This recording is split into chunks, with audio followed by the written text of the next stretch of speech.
ನನ್ನ ಮಗಳ ಮದುವೆಯಲ್ಲಿ ನನ್ನ ಶ್ರೀಮಂತ ಬೀಗರರು ನನ್ನನ್ನು ಅತಿಥಿಗಳ ಮುಂದೆ ಕೆಲಸದವನೆಂದು ಭಾವಿಸಿ ನೀರು ಕೊಡುವಂತೆ ಹೇಳಿದರು. ನಾನು ಮೌನವಾಗಿ ನೀರು ಕೊಡುತ್ತಿದ್ದೆ. ಇದ್ದಕ್ಕಿದ್ದಂತೆ ಸಮಾರಂಭಕ್ಕೆ ನಗರದ ಅತಿದೊಡ್ಡ ಕಮಿಷನರ್ ಬಂದರು ಮತ್ತು ಅವರು ನೇರವಾಗಿ ನನ್ನ ಬಳಿಗೆ ಬಂದು ಬಾಗಿ ನಮಸ್ಕರಿಸಿದರು. ಈ ಬಡವ ಯಾರು ಎಂದು ಎಲ್ಲರೂ ಬೆರಗಾದರು. ಆಗ ಕಮಿಷನರ್ ಮೈಕ್ನಲ್ಲಿ ಎಂಥ ಮಾತನ್ನು ಹೇಳಿದರು ಎಂದರೆ ಎಲ್ಲರಿಗೂ ರೋಮಾಂಚನವಾಯಿತು. ನನ್ನ ಹೆಸರು ಶರದ್ ಮತ್ತು ನನಗೆ ಒಬ್ಬಳೇ ಮಗಳಿದ್ದಳು. ನನ್ನ ಹೆಂಡತಿ ತುಂಬಾ ಅನಾರೋಗ್ಯದಿಂದ ಬಳಲುತ್ತಿದ್ದಳು. ಮಗಳು ದೊಡ್ಡವಳಾದಾಗ ಅವಳ ಮದುವೆಯನ್ನು ಶ್ರೀಮಂತ ಮನೆಯಲ್ಲಿ ಮಾಡಬೇಕು ಎಂಬುದು ಅವಳ ಒಂದೇ ಆಸೆಯಾಗಿತ್ತು ಮತ್ತು ಈ ಆಸೆ ಅವಳಿಗೆ ಹುಚ್ಚುತನದ ಮಟ್ಟಕ್ಕೆ ಬೆಳೆದಿತ್ತು. ಅವಳು ಕೇವಲ ಮಗಳ ಮದುವೆ ಶ್ರೀಮಂತರ ಮನೆಯಲ್ಲೇ ಆಗಬೇಕು ಎನ್ನುತ್ತಿದ್ದಳು. ಇದು ಯಾವ ಪದ್ಧತಿ ಎಂದು ನಾನು ಹೇಳುತ್ತಿದ್ದೆ. ನಾವು ನಮ್ಮಂತಹ ಜನರಲ್ಲೇ ಅವಳ ಮದುವೆ ಮಾಡೋಣ, ಇದರಿಂದ ಅವರು ನಮ್ಮ ಮಗಳನ್ನು ಕೀಳಾಗಿ ನೋಡುವುದಿಲ್ಲ ಎಂದು ನಾನು ಹೇಳುತ್ತಿದ್ದೆ.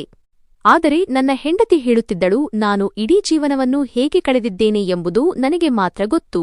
ನನ್ನದು ಸಣ್ಣಪುಟ್ಟ ಕನಸುಗಳಿದ್ದವು, ಅವುಗಳಲ್ಲಿ ಒಂದೂ ಈಡೇರಲಿಲ್ಲ. ಸಣ್ಣಪುಟ್ಟ ವಿಷಯಗಳಿಗೂ ನಾನು ಹಾತೊರೆಯುತ್ತಿದ್ದೆ. ನಾವು ನಿಜವಾಗಿಯೂ ತುಂಬಾ ಬಡವರಾಗಿದ್ದೆವು. ನನ್ನ ಸಂಪಾದನೆಯೂ ಹೆಚ್ಚಿರಲಿಲ್ಲ. ಒಂದು ಸಣ್ಣ ಬಾಡಿಗೆ ಮನೆಯಿತ್ತು, ಅದರ ಗೋಡೆಗಳ ಮೇಲೆ ತೇವಾಂಶ ತುಂಬಿರುತ್ತಿತ್ತು. ಚಳಿಗಾಲದಲ್ಲಿ ಚಳಿ ಮೂಳೆಗಳಿಗೆ ಇಳಿಯುತ್ತಿತ್ತು ಮತ್ತು ಬೇಸಿಗೆಯಲ್ಲಿ ಛಾವಣಿ ಬೆಂಕಿಯಂತೆ ಭಾಸವಾಗುತ್ತಿತ್ತು. ತಿಂಗಳ ಕೊನೆಯಲ್ಲಿ ರೇಷನ್ ಎಣಿಸುವಾಗ ಕೈಗಳು ನಡುಗುತ್ತಿದ್ದವು. ಕೆಲವೊಮ್ಮೆ ಔಷಧಿ ಮೊದಲು ಖಾಲಿಯಾಗುತ್ತಿತ್ತು, ಕೆಲವೊಮ್ಮೆ ಹಣ. ನಾನು ಕಷ್ಟಪಟ್ಟು ಕೆಲಸ ಮಾಡುತ್ತಿದ್ದೆ. ಕೂಲಿ ಕೆಲಸವನ್ನೂ ಮಾಡಿದೆ, ಅಂಗಡಿಯಲ್ಲಿ ಕೆಲಸವನ್ನೂ ಮಾಡಿದೆ. ಆದರೆ ನಮ್ಮ ಪರಿಸ್ಥಿತಿ ಎಂದಿಗೂ ಸುಧಾರಿಸಲಿಲ್ಲ. ನನ್ನ ಹೆಂಡತಿಯ ಕಾಯಿಲೆ ಅವಳನ್ನು ಒಳಗಿನಿಂದಲೇ ಮುರಿದು ಹಾಕಿತ್ತು. ದೇಹವು ದುರ್ಬಲವಾಗಿತ್ತು ಮತ್ತು ಮನಸ್ಸು ಯಾವಾಗಲೂ ಯಾವುದೋ ಭಯದಿಂದ ಆವರಿಸಿತ್ತು. ಅವಳು ರಾತ್ರಿ ಎಚ್ಚರವಾಗಿದ್ದು ಮಗಳನ್ನು ನೋಡುತ್ತಿರುತ್ತಿದ್ದಳು. ತಾನು ಏನನ್ನೂ ಮಾಡದೆ ಪ್ರಪಂಚದಿಂದ ಹೋದರೆ ಎಲ್ಲವೂ ವ್ಯರ್ಥವಾಗುತ್ತದೆ ಎಂದು ಅವಳಿಗೆ ಅನಿಸುತ್ತಿತ್ತು. ಶ್ರೀಮಂತರಿಗೆ ಮಾತ್ರ ಗೌರವವಿದೆ ಮತ್ತು ಹಣವೇ ಎಲ್ಲಕ್ಕಿಂತ ಮುಖ್ಯ ಎಂಬ ಮಾತು ಆ ಸಮಯದಲ್ಲಿ ಅವಳ ಮನಸ್ಸಿನಲ್ಲಿ ನೆಲೆಯೂರಿತ್ತು. ಅವಳು ತನ್ನ ಸೋತ ಜೀವನವನ್ನು ಮಗಳ ಮದುವೆಯ ಮೂಲಕ ಬದಲಾಯಿಸಲು ಬಯಸುತ್ತಿದ್ದಳು. ನಿನಗೆ ಏನು ಬೇಕು ಎಂದು ಹೇಳು, ನಾನು ನಿನಗೆ ತಂದುಕೊಡುತ್ತೇನೆ ಎಂದು ನಾನು ಅವಳಿಗೆ ಹೇಳಿದೆ. ಈಗ ಅಷ್ಟೊಂದು ಕೆಟ್ಟ ಪರಿಸ್ಥಿತಿಯಿಲ್ಲವಲ್ಲ, ನೀನು ಪರಿತಪಿಸುವ ಅಗತ್ಯವಿಲ್ಲ ಎಂದು ನಾನು ಹೇಳಿದೆ. ಅದಕ್ಕೆ ಅವಳು, ಈಗಲೂ ಯಾವ ಒಳ್ಳೆಯ ಪರಿಸ್ಥಿತಿ ಇದೆ? ತಿಂಗಳಿಗೆ 60,000 ರಿಂದ 70,000 ಗಳಿಸುವುದು ಇಂದಿನ ಕಾಲದಲ್ಲಿ ಏನೇನೂ ಅಲ್ಲ ಎಂದು ಹೇಳಿದಳು. ಅವಳ ಮಾತುಗಳಲ್ಲಿ ಹತಾಶೆಯೂ ಇತ್ತು ಮತ್ತು ಕೋಪವೂ ಇತ್ತು. ಅವಳು ತನ್ನನ್ನು ತಾನು ಸೋತವಳೆಂದು ಭಾವಿಸಿದ್ದಳು. ನಾನು ಈಗ ಸಾಯಲಿದ್ದೇನೆ, ಇನ್ನು ನನ್ನ ಯಾವ ಆಸೆ ಉಳಿದಿದೆ ಎಂದು ಅವಳು ಹೇಳುತ್ತಿದ್ದಳು. ಇದನ್ನು ಕೇಳಿ ನನ್ನ ಎದೆ ದಸಕ್ಕೆನ್ನುತ್ತಿತ್ತು. ನನಗೆ ಅವಳ ಬಗ್ಗೆ ಸಂಕಟವೂ ಆಗುತ್ತಿತ್ತು ಮತ್ತು ದುಃಖವೂ ಆಗುತ್ತಿತ್ತು. ಕಾಯಿಲೆ ಅವಳ ಆಲೋಚನೆಯನ್ನು ಬದಲಿಸಿದೆ ಎಂದು ನನಗೆ ತಿಳಿದಿತ್ತು. ಅವಳಿಗೆ ಶ್ರೀಮಂತ ಮನೆಯೆಂಬುದು ಒಂದು ಕನಸಲ್ಲ, ಬದಲಿಗೆ ಒಂದು ಬಿಡುಗಡೆಯ ದಾರಿಯಾಗಿತ್ತು. ಈಗ ನನ್ನ ಜೀವನದ ಕೊನೆಯ ಆಸೆ ಮತ್ತು ಕೊನೆಯ ಗುರಿ ಎಂದರೆ ನನ್ನ ಮಗಳ ಮದುವೆಯನ್ನು ಶ್ರೀಮಂತರಲ್ಲಿ ಮಾಡಿಸುವುದೇ ಆಗಿದೆ ಎಂದು ಅವಳು ಹೇಳುತ್ತಿದ್ದಳು. ಅವಳು ಈ ಮಾತನ್ನು ಯಾವುದೋ ವೀಲ್ನಾಮೆ, ವಸಿಯತ್ತು ಹೇಳುವಂತೆ ಹೇಳುತ್ತಿದ್ದಳು. ನಾನು ಮೌನವಾಗುತ್ತಿದ್ದೆ, ಏಕೆಂದರೆ ನಾನು ಅವಳ ಭಯವನ್ನು ಅರ್ಥಮಾಡಿಕೊಳ್ಳಬಲ್ಲೆನಾಗಿದ್ದೆ. ಅವಳು ಬಡತನದಿಂದಲ್ಲ, ಬದಲಿಗೆ ತಾನು ಅನುಭವಿಸಿದ ಜೀವನದಿಂದಲೇ ಭಯಭೀತಳಾಗಿದ್ದಳು. ನನ್ನ ಮಗಳು ಕೂಡ ನನ್ನ ಹೆಂಡತಿಯಂತೆಯೇ ಪಾಪದವಳು ಮತ್ತು ಮುಗ್ಧೆಯಾಗಿದ್ದಳು. ತನ್ನ ತಾಯಿ ತನ್ನ ಹುಚ್ಚುತನದಲ್ಲಿ ತನ್ನ ಜೀವನದ ನಿರ್ಧಾರದ ಬಗ್ಗೆ ಏನು ಮಾಡಲಿದ್ದಾಳೆ ಎಂಬುದು ಅವಳಿಗೆ ತಿಳಿದೇ ಇರಲಿಲ್ಲ. ಅವಳು ಇನ್ನೂ ಮಗುವಾಗಿದ್ದಳು. ಅವಳ ಪ್ರಪಂಚವು ಪುಸ್ತಕಗಳು, ಆಟ ಮತ್ತು ಪೋಷಕರೊಂದಿಗೆ ಸೀಮಿತವಾಗಿತ್ತು. ತನ್ನ ಸೌಂದರ್ಯವು ಒಂದು ದಿನ ತನಗೆ ಪರೀಕ್ಷೆಯಾಗುತ್ತದೆ ಎಂದು ಅವಳು ಎಂದೂ ಯೋಚಿಸಿರಲಿಲ್ಲ. ಮನೆಯಿಂದ ಹೊರಗೆ ಹೋಗಬಾರದು, ಕೇವಲ ವಿಶ್ರಾಂತಿ ಪಡೆಯಬೇಕು ಎಂದು ವೈದ್ಯರು ನನ್ನ ಹೆಂಡತಿಗೆ ಕಟ್ಟುನಿಟ್ಟಾಗಿ ಹೇಳಿದ್ದರು. ಕಾಯಿಲೆಯಿಂದ ಅವಳ ದೇಹ ದುರ್ಬಲವಾಗಿತ್ತು. ಉಸಿರಾಟದ ತೊಂದರೆ ಇತ್ತು. ಮುಖ ಯಾವಾಗಲೂ ಬಿಳಚಿಕೊಂಡಿರುತ್ತಿತ್ತು. ಆದರೆ ಅವಳ ಮನಸ್ಸು ಬೇರೆ ಕಡೆ ಓಡುತ್ತಿತ್ತು. ಅವಳಿಗೆ ಈಗ ತನ್ನ ಪ್ರಾಣಕ್ಕಿಂತ ಮಗಳ ಮದುವೆ ಮುಖ್ಯವಾಗಿತ್ತು. ಅವಳು ಔಷಧಿ ತೆಗೆದುಕೊಂಡ ತಕ್ಷಣ ಸಂಬಂಧಗಳ ಬಗ್ಗೆ ಮಾತನಾಡಲು ಪ್ರಾರಂಭಿಸುತ್ತಿದ್ದಳು.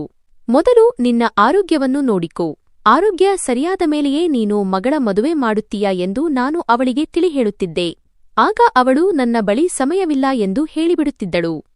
ನಾನು ಸಾಯುವ ಮೊದಲು ನನ್ನ ಕಣ್ಣ ಮುಂದೆಯೇ ನನ್ನ ಮಗಳ ಮದುವೆ ಮಾಡಬೇಕೆಂದು ನಾನು ಬಯಸುತ್ತೇನೆ ಎಂದು ಅವಳು ಹೇಳುತ್ತಿದ್ದಳು. ಅವಳು ನನ್ನ ಮಗಳಿಗಾಗಿ ಸಂಬಂಧವನ್ನು ಹುಡುಕುತ್ತಿದ್ದಳು ಮತ್ತು ಅದಕ್ಕಾಗಿ ಸ್ವತಃ ಮನೆಗೆ ಹೋಗುತ್ತಿದ್ದಳು. ಅನಾರೋಗ್ಯದ ನಡುವೆಯೂ ಮಗಳ ತಾಯಿಯಾಗಿ ದುರ್ಬಲ ಹೆಜ್ಜೆಗಳೊಂದಿಗೆ ಜನರ ಬಾಗಿಲು ತಟ್ಟುತ್ತಿದ್ದಳು. ಅವರೊಂದಿಗೆ ಮಾತನಾಡುತ್ತಿದ್ದಳು. ಯಾವುದಾದರೂ ಒಳ್ಳೆಯ ಸಂಬಂಧವಿದ್ದರೆ ತಿಳಿಸಿ ಎಂದು ಹೇಳುತ್ತಿದ್ದಳು. ಅವಳ ಕಣ್ಣುಗಳಲ್ಲಿ ಒಂದು ವಿಚಿತ್ರವಾದ ಹಠವಿತ್ತು. ಮನುಷ್ಯನನ್ನು ಕುರುಡನನ್ನಾಗಿ ಮಾಡುವಂತಹ ಹಠ ಅದು. ಸಂಬಂಧಗಳನ್ನು ಕುಡಿಸುವ ಒಬ್ಬ ಸ್ನೇಹಿತೆ ಅವಳಿಗೆ ಇದ್ದಳು. ಆದರೆ ಆಕೆ ತುಂಬಾ ಬ್ಯೂಸಿಯಾಗಿರುತ್ತಿದ್ದರಿಂದ ಅವಳಿಗೆ ಸಮಯ ಸಿಗುತ್ತಿರಲಿಲ್ಲ. ನನ್ನ ಹೆಂಡತಿ ಅವಳ ಮನೆಗೆ ಹೋಗಿ ಅವಳನ್ನು ಪದೇ ಪದೇ ಕೇಳುತ್ತಿದ್ದಳು. ಅವಳು ಕೆಲವೊಮ್ಮೆ ಬರಿಗೈಯಲ್ಲಿ ಮರಳುತ್ತಿದ್ದಳು, ಕೆಲವೊಮ್ಮೆ ಸ್ವಲ್ಪ ಭರವಸೆಯೊಂದಿಗೆ. ಆದರೆ ಪ್ರತಿ ಬಾರಿಯೂ ಭರವಸೆ ಸೋತು ಸಾಯುತ್ತಿತ್ತು. ಒಂದು ದಿನ ನಾನು ಮನೆಗೆ ಬಂದಾಗ ಅವಳು ಎದುರಿಗೆ ಕುಳಿತಿದ್ದಳು. ಅವಳ ಎದುರು ಅದೇ ಸಂಬಂಧ ಕುಡಿಸುವ ಮಹಿಳೆಯೂ ಕುಳಿತಿದ್ದಳು. ನಾನು ಮೌನವಾಗಿ ಒಂದು ಮೂಲೆಯಲ್ಲಿ ನಿಂತೆ. ನಾನು ಅವರ ಮಾತುಗಳನ್ನು ಕೇಳಿದೆ ಮತ್ತು ನಮ್ಮ ಸಮಾಜ ಎಷ್ಟು ಕೆಟ್ಟದಾಗಿದೆ ಎಂದು ನನಗೆ ಅರಿವಾಯಿತು. ಜನರು ಮಗಳನ್ನು ಕರೆದೊಯ್ಯುವುದಿಲ್ಲ, ಜನರು ಸಾಮಾನುಗಳನ್ನು ವರದಕ್ಷಿಣೆ ತೆಗೆದುಕೊಂಡು ಹೋಗುತ್ತಾರೆ ಎಂದು ಆ ಮಹಿಳೆ ಹೇಳುತ್ತಿದ್ದಳು. ಸಾಮಾನುಗಳ ಜೊತೆಗೆ ಮಗಳನ್ನು ಕರೆದುಕೊಂಡು ಹೋಗುತ್ತಾರೆ, ಏಕೆಂದರೆ ಸುಮ್ಮನೆ ಯಾರೂ ನಿಮ್ಮ ಮನೆಗೆ ಬಂದು ನಿಮ್ಮಿಂದ ಸಾಮಾನು ಕೇಳುವುದಿಲ್ಲ. ಮಗಳೊಂದಿಗೆ ಸಾಮಾನು ಕೊಡುತ್ತಿಲ್ಲ, ನೀವು ಸಾಮಾನಿನೊಂದಿಗೆ ಮಗಳನ್ನು ಕೊಡುತ್ತಿದ್ದೀರಿ ಎಂದು ಅವರು ಹೇಳುತ್ತಾರೆ. ಆ ಮಹಿಳೆ ಈ ಮಾತನ್ನು ಯಾವುದೋ ಸತ್ಯವನ್ನು ಹೇಳುವಂತೆ ಹೇಳುತ್ತಿದ್ದಳು. ಇದೆಲ್ಲವೂ ಸಾಮಾನ್ಯ ಎಂಬಂತೆ ಮಾತನಾಡುತ್ತಿದ್ದಳು. ಈಗ ನೀವೇನು ತಾನೇ ಕೊಡಲು ಸಾಧ್ಯ ಎಂದು ಅವಳು ಕೇಳಿದಳು.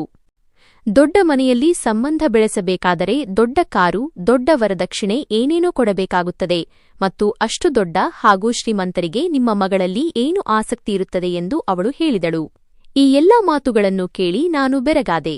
ನನ್ನ ಮನಸ್ಸಿನಲ್ಲಿ ಒಂದು ರೀತಿಯ ಭಯ ಮೂಡಿತು. ನಿಜವಾಗಿಯೂ ಹೀಗಾದರೆ ಜನರು ಹೆಣ್ಣುಮಕ್ಕಳು ಹುಟ್ಟಿದಾಗ ಏಕೆ ಇಷ್ಟು ದುಃಖಪಡುತ್ತಾರೆ ಎಂದು ನಾನು ಯೋಚಿಸುತ್ತಿದ್ದೆ. ಅವರು ಏಕೆ ಇಷ್ಟು ಉದಾಸೀನರಾಗುತ್ತಾರೆ?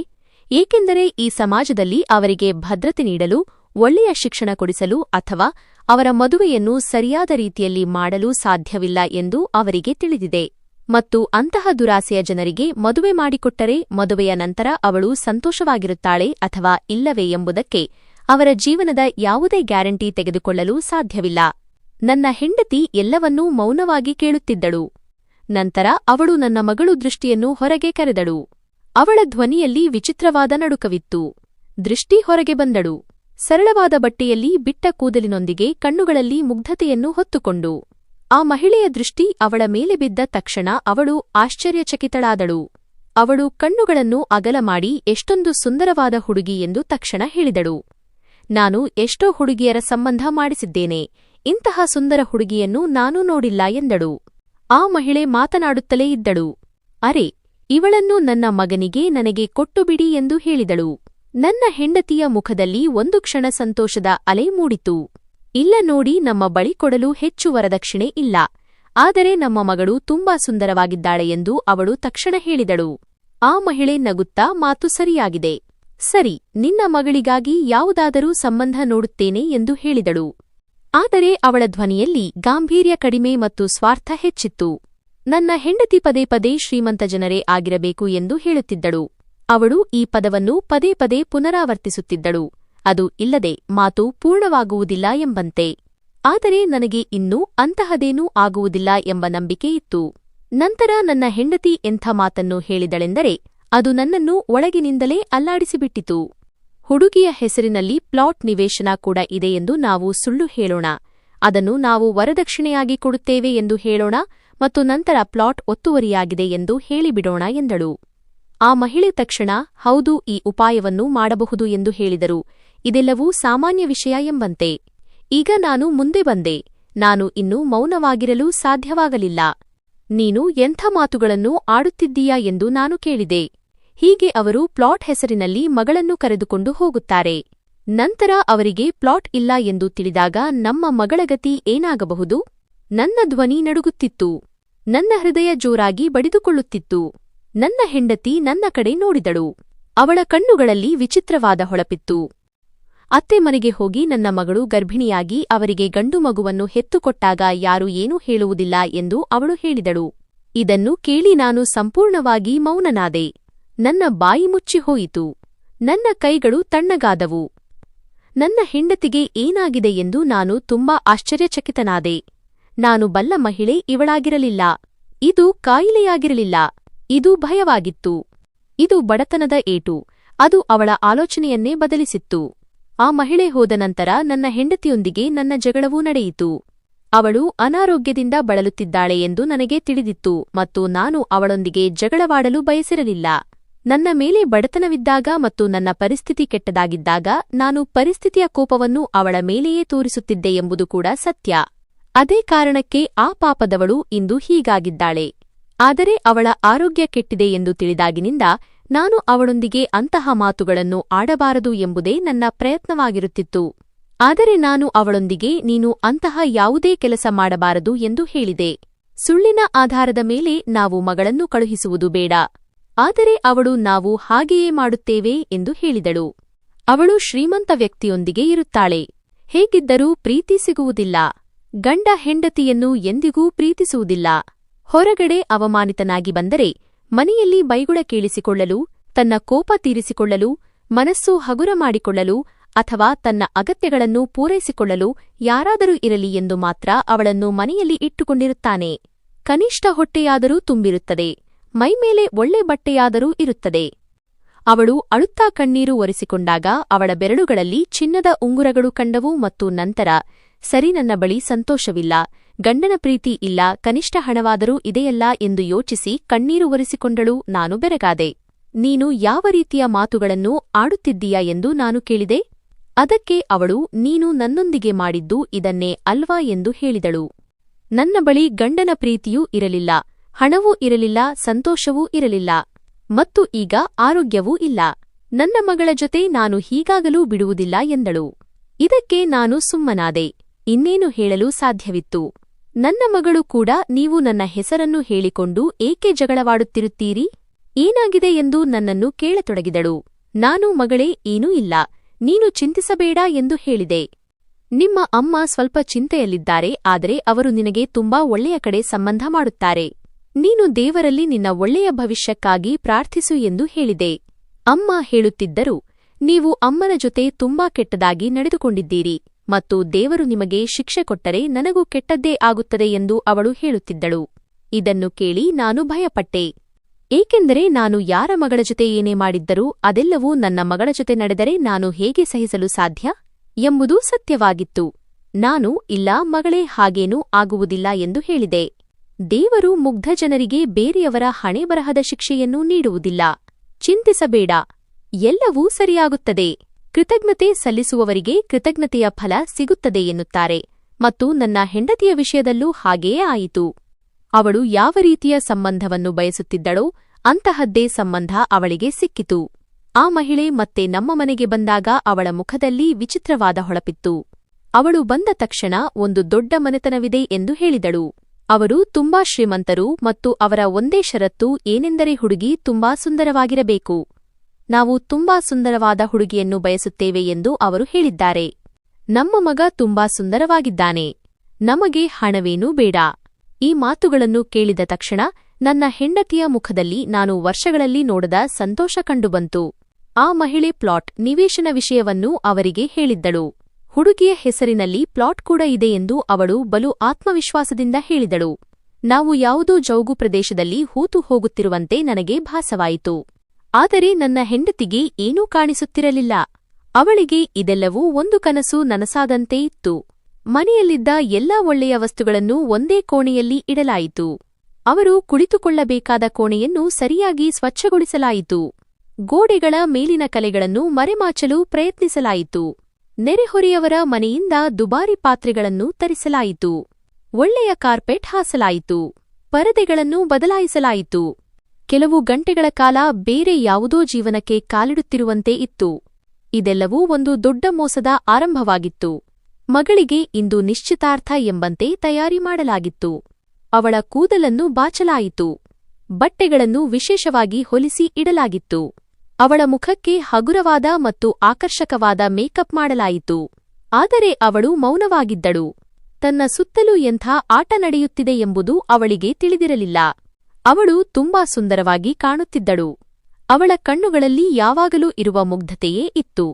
ನನ್ನ ಹೆಂಡತಿಯು ತುಂಬಾ ಸಂತೋಷವಾಗಿದ್ದಳು. ಕಾಯಿಲೆಯ ಹೊರತಾಗಿಯೂ ಅವಳ ಮುಖದಲ್ಲಿ ವಿಚಿತ್ರವಾದ ಕಳೆ ಬಂದಿತ್ತು.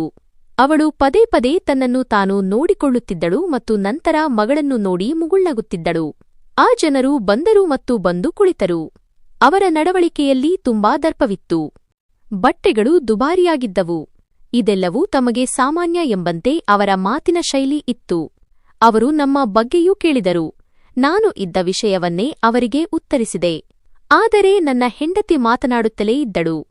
ನಮ್ಮದೊಂದು ಪ್ಲಾಟ್ ಮಾತ್ರ ಇದೆ ಮತ್ತು ಅದನ್ನೇ ನಾವು ನಮ್ಮ ಮಗಳ ಹೆಸರಿಗೆ ಮಾಡಿದ್ದೇವೆ ಎಂದು ನಾವು ಹೇಳಿದೆವು. ಅದರ ಬೆಲೆ ಎಷ್ಟಿರಬಹುದು ಎಂದು ಅವರು ತಕ್ಷಣ ಕೇಳಿದರು.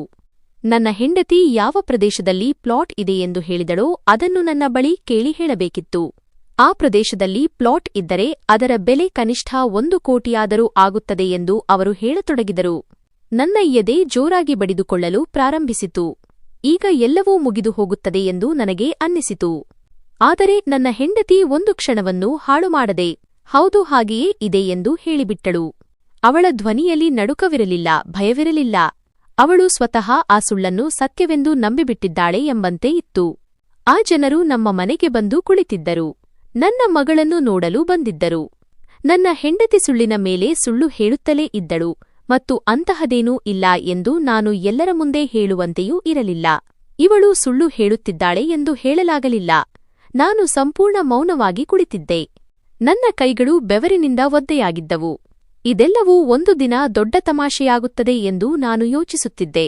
ಆದರೆ ಆ ಸಮಯದಲ್ಲಿ ನನ್ನ ಮಾತನ್ನು ಕೇಳಲು ಯಾರೂ ತಯಾರಿರಲಿಲ್ಲ. ನನ್ನ ಮಗಳು ಮುಂದೆ ಬಂದಾಗ ಅವಳನ್ನು ನೋಡಿ ಅವರು ಬೆರಗಾದರು.